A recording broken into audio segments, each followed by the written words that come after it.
Alright guys, cultural heritage with my bibo. Late na kami.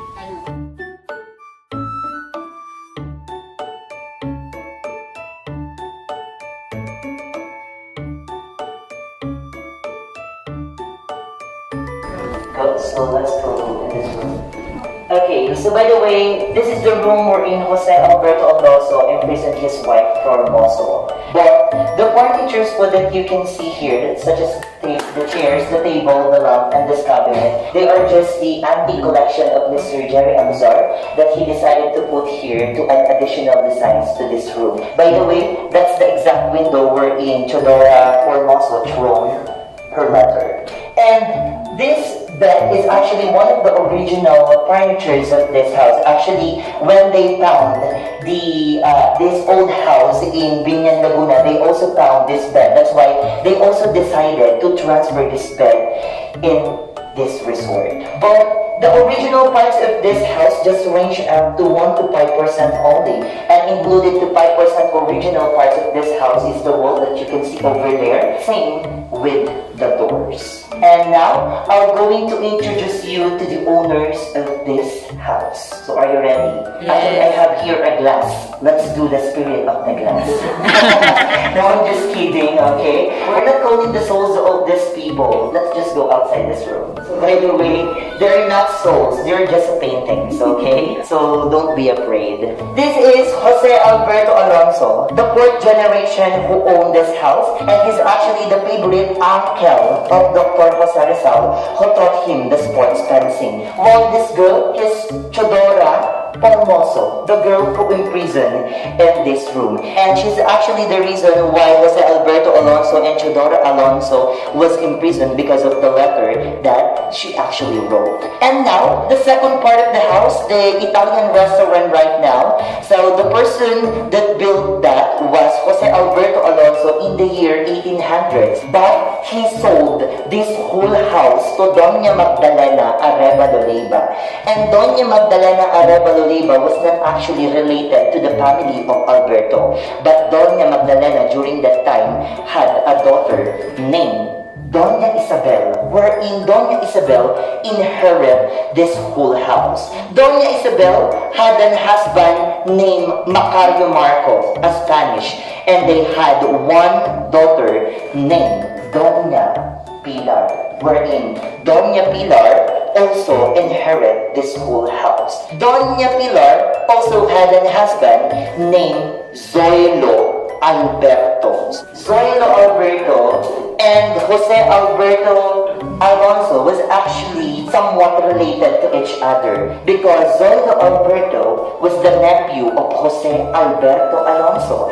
That's why the ownership of this house just go back to the family of Alberto. That's why in Binyan, they call this house the Alberto's Mansion. And that's the history of this house. So by the way, the amazing part of it, these two paintings that you can see right now, the paintings of Doña Isabel and Doña Pilar, they are the original pictures or painting from the old house. But these two paintings that you can see right now, the paintings of Jose Alberto Alonso and Chodora Formoso, they are the replica. So included to 5% original parts of the house is the ceiling that you can see over there, while the ceiling that you can see here, these are the replica. And if you want to take a picture inside this house, so I'll give you some time, so feel free.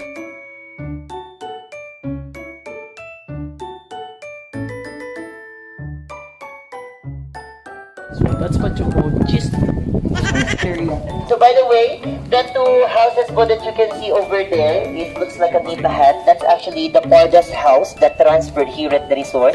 That's our Casa Maranao from Maranao, Mindanao. That houses, they call that Torogan houses in Mindanao. That's the houses of Datu and Sultan before. Okay po, so once again, that's our Casa Maranao from Maranao, Mindanao. And the church that you can see over there, that's the replica of Church of St. Joseph Cathedral of Balanga City. And here at the resort, we call that the Santuario de San Jose. Actually, the church is under construction right now, but still can use that for the weddings and mass. Actually, tomorrow we have here a Sunday mass at 10:30 a.m. So if you want to join to Holy Mass, you can attend. Okay? Now for our next house, let's go this way.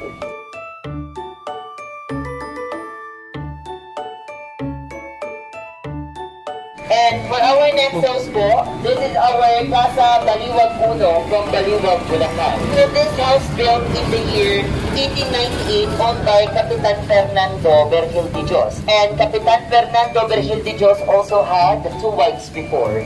So his first wife was Carmen Bausta de Leon, wherein they had 9 children. But unfortunately, Carmen died. After 1 year, Capitan Fernando remarried, and his second wife was Angela Nunez, wherein they had 12 children. If we are going to total all of the children of Capitan Fernando Bergil de Dios, he actually had 21 children and has passed 2 wives. And the amazing part of it, still now, the 21 children of Capitan Fernando Bergil de Dios still having a reunion in Bulacan. Because Capitan Fernando Bergil de Dios used a family coding before. So what kind of family coding that used by Capitan Fernando? For example, I am the eldest son of Capitan Fernando Bergil de Dios. My code will be 1 up to 21. Now, if I have Y, and we have 3 children, so my code of my first child will be 1-1. My code of my second child will be 1-2. And my code of my third child will be 1-3. And that's the family coding that Capitan Fernando Bergil de Dios took to raise all of the relatives of his family. That's why every year, he's still having a reunion in Bulacan. And right now po, this house serves as one of the private house of the owner of this resort. This way, as you can see, the windows and the doors of this house are protected by the plastic cover, protection from the rain and from the dust. So once again, this is our Casa Baliwag Uno from Baliwag, Bulacan. And for our next house po, let's go there. So that's what you called history.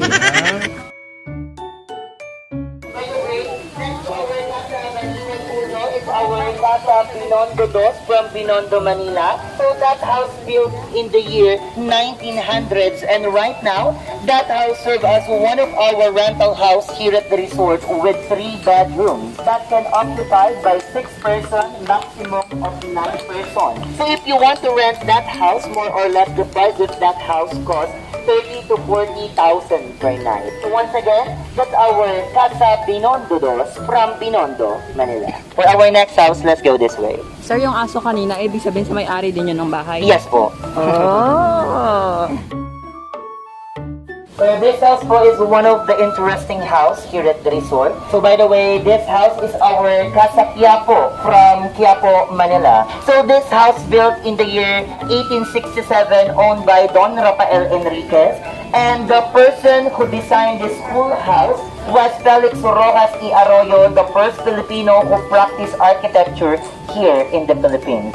And in the year 1908 to 1926, this house became the first building of the University of the Philippines School of Fine Arts, wherein the first director of the school was also the owner of the house. And some of our national artists like Fernando Amorsolo and Carlos Botong Francisco practiced their skills in painting in this school before. And this house right now is one of the museum of the Bellas Artes Project. So Bellas Artes Project, it is a non-profitable art association funded by the daughter of the owner of this resort, Miss Jam Acosar. Wherein Miss Jam Acosar invited different artists from different countries to make an artworks here at the resort and display it inside this house. But right now po, Miss Jam Acosar decided to pull out the artworks. That's why right now this house is empty. But we are going to visit the first floor of this house. But before we visit the first floor of this house, I would like to show you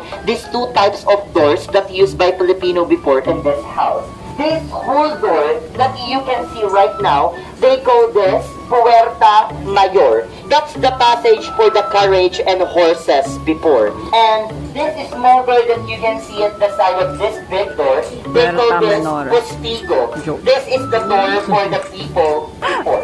I have a question to you. So what do you observe in the postigo door? Mababa. Yes, bababa po. Actually, this door is small or low because the height of Filipino before are just 4 to 5 feet tall. That's why the ordinary Filipino before used to build a door that they comfortably pass through. That's why if you bend in that door, it means Hindi ka you are Pilipino. not a true Filipino anymore. But once you not bend in that door, be proud because you are a true Filipino. And now, let's go and visit the first floor. Tara, try natin mong Pilipino ka. Dali, try mong Pilipino.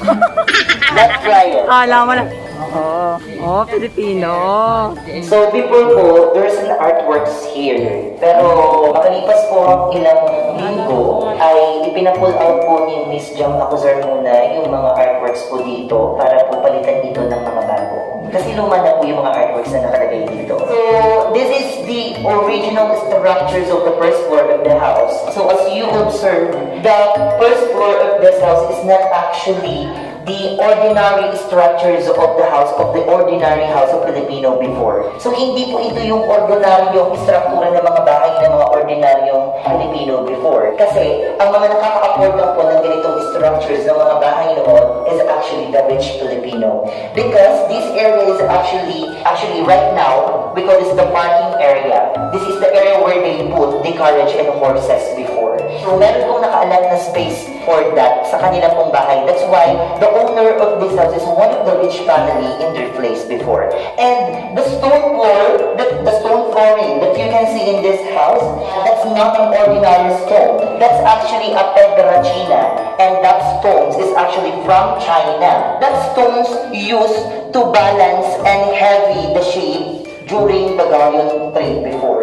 That's why Chinese people before used this to trade products here in the Philippines. So ito po yung ginagamit nila na pang-trade. Ito yung pinangbabayad nila sa kinukuha nilang produkto dito po sa Pilipinas. That's why we have here this kind of stones. And the pedricina right now, the price of this pedricina can cost to 20,000 to 30,000. It depends upon to the thickness and size of the stones.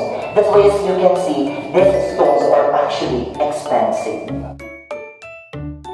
That house built in the year 1913 owned by Teodoro Escoto. But first, that house built in San Fernando, Pampanga. But in the year 1950, Mr. Rogelio bought the house and that was the time that this house transferred in May Kawayan, Bulacan. And right now po, that house serves as one of our rental house here at the resort with 5 bedrooms. 2 bedrooms in the first floor and 3 bedrooms in the second floor. So once again, that's our Casa May Kawayan from May Kawayan, Bulacan. And by the way, the next house, the house that you can see over there, that's our Casa Tondo from Tondo, Manila. And they said that's the typical structures of the house that you can see in Tondo, Manila before. As you observe, the windows of the house, there's a roof attached above it. And they call this canopy in English or media agua in Spanish. And the roof that you can see above the windows of the house, that serve as the protection of the house from strong rains and extreme heat of sunlight. And right now po, this house is also one of our rental house here at the resort with 3 bedrooms. So once again, that's our Casa Tondo from Tondo, Manila. For our next house, let's go this way. So for our next house, the house that you can see in your left, that's our Casa Candaba from Candaba, Pampanga. So that's the second oldest house here at the resort. And that house built in the year 1780, owned by Don Policarpio Pelayo. And the second person who owned the house was his daughter, Maria Pelayo. And in the year 1961, this house became historical because the National Artist for Film Direct Jerry Diljon used this house for his immortal epic movie Nole Me Tangere. So this is one of the famous novel of our national hero, Dr. Jose Rizal. And in the said film, that house became the home of Capitan Tiago and Maria Clara. They are one of the main characters in the said novel. And in the year 1970, this house had different establishments before. In the first floor of the house, it had tailoring shop, variety store, clinic, and pharmacy, while the second floor of the house became movie theater. And right now, here at the resort, that house serves as the main office here at Las Casas. Once again, that's our Casa Candaba from Candaba, Pampanga. And for our next house po, the house that you can see over there, that's our Casa Unisan from Unisan, Quezon Province. So that house built in the year 1839 owned by Antonio Maxino. That's the first stone house or bahay na bato that was built in Unisan, Quezon Province before. And before, if you said that your house was made of stones before, it means you are one of the rich family in your place, because building a house that made up of stones before are too expensive compared to the house that made up of woods. That's why the ordinary Filipino before used to build a house that made up of woods. And right now po, this house serves as a restaurant here at the resort that we named Kusina ni Nanay Maria, that offers Filipino foods. Nanay Maria, that's the name of the mother of Mr. Jerry Acuzar. That's why some of her recipe was shared in this restaurant. So once again, this is our Casa Unisan from Unisan, Quezon Province.